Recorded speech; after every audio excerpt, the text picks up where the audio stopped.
All right, good work day today. What you got? That was the timetable for Andrew Boyle and whether or not he'll be able to return. They're probably not going to see Andrew this year, but continue. You don't put timelines on that. You put benchmarks, and if guys hit their benchmarks, then you're able to get them back. Why is loyalty something like? Is that something that was ingrained in you when you were younger? But just the comments you made the other day, does that speak to your kind of history with that sort of thing? Look, I mean, you are what you do consistently, right? And been fortunate enough to be around some phenomenal people, and loyalty means something to me. It'll always mean something to me.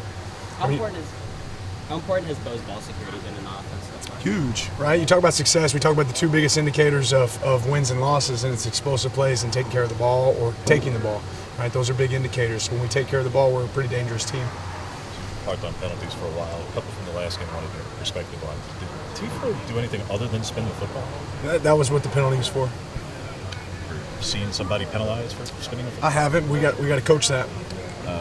Ty Sheem PI. Just wanted your perspective on it. Looked like there was hand fighting both ways on that. Yeah, I didn't see that one as a penalty. Still waiting for the assessment. As recruiting is getting close to signing day, how do you assess just the overall aspect of this year's class so far, and just kind of last month that push?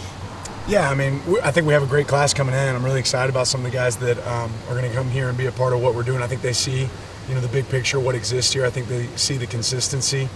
They want to be a part of a great team. Great players want to play with other great players, right? And that's what we have built so far. Sounds like Jaden Rashad is back in practice for them. Just with only 2 games of tape and high school film and recruiting, and what do you know about him, and what might you offer them offensively? Yeah, we anticipate seeing Jaden out there on the field. He's a talented player. Obviously he can throw a good ball. What's impressed you both with, I guess, just how Kenny's continued? There's no chance of postseason, all these injuries, but they're playing some of the best football right now as part of the season. What do you see that speaks to what he's doing? Well, just great effort on film. They consistently have great effort on film. I think they play disciplined football. They're not a team that really hurts themselves, and that they have wrinkles each week that make them tough to defend. Things that Cal did that either I wouldn't say concern me exactly, but did schematically that because of the similarities with Kenny that you try to prepare for, like getting the ball in the perimeter in certain ways where they try to free up the receivers at times.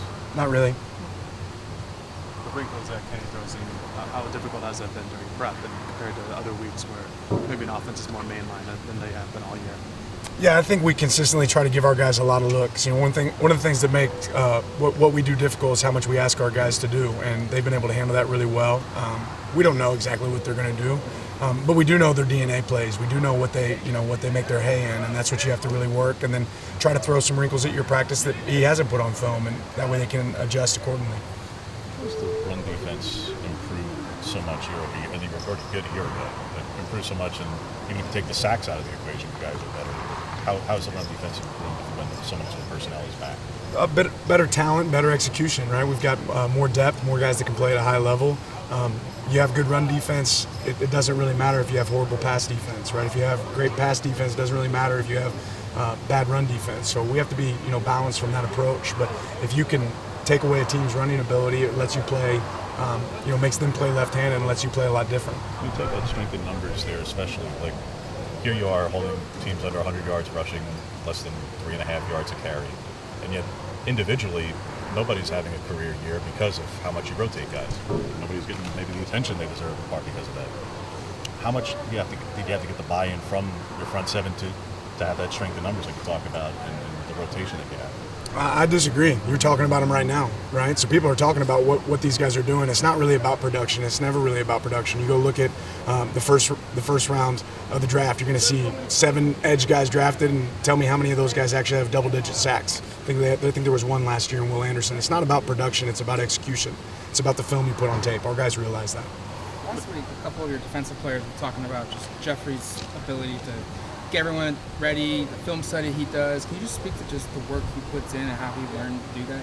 Yeah, he's an amazing communicator. He's certainly our quarterback on defense. We have a lot of good communicators on that side of the ball, but Jeff's taken a big step forward of ownership. When the D-line's not lined up correctly, he puts that on himself. When we don't execute a coverage properly or don't identify what the other team's doing, he puts that on himself. So it starts with him owning it. and then the work. This guy puts in a lot of work, a lot of extra film study. He's obsessed with it. If you want to be great, you have to be obsessed. Is that the growth from last year to this year? Is that where it's been, or was he like that last year? I think there's a lot of pieces. Jeff's always been wired that way to do a little bit more and a little bit extra. I think, a lot of his growth is what he did in the offseason, how he's grown, his body has changed, how he comes out and gets extra before and after practice. I think that's one of the things that separates him. What are the difficulties of defending Scatterbo besides the obvious? And have you seen a player used in like that many roles in one game like he did last week? No, every time this guy touches the field, it's like punt, pass, and kick competition, right? He can do it all. So you don't know what you're going to get from him. He's tough. He's hard-nosed. He doesn't go down on first contact. He threw the ball on 3rd and 10 last week, right? So it's just really unique how they use him. You almost have to treat him as a quarterback that can run at times when he's back there. Last question. That Popo has been able to offer you guys what he does, not just in general, but especially the last several weeks where he's clearly at less than 100%, and yet he's still as effective as he is for you guys on the inside. Yeah, he cares, right? Popo cares. He wants to go out there and play for his team. He wants to put his best foot forward for Oregon football, and there's nobody right now in Week 11 that's not banged up, not dinged. Popo's a great example of that, of a guy that continues to push and make our team better when he's out there on the field. Thank you, Coach. Appreciate it. Thank you.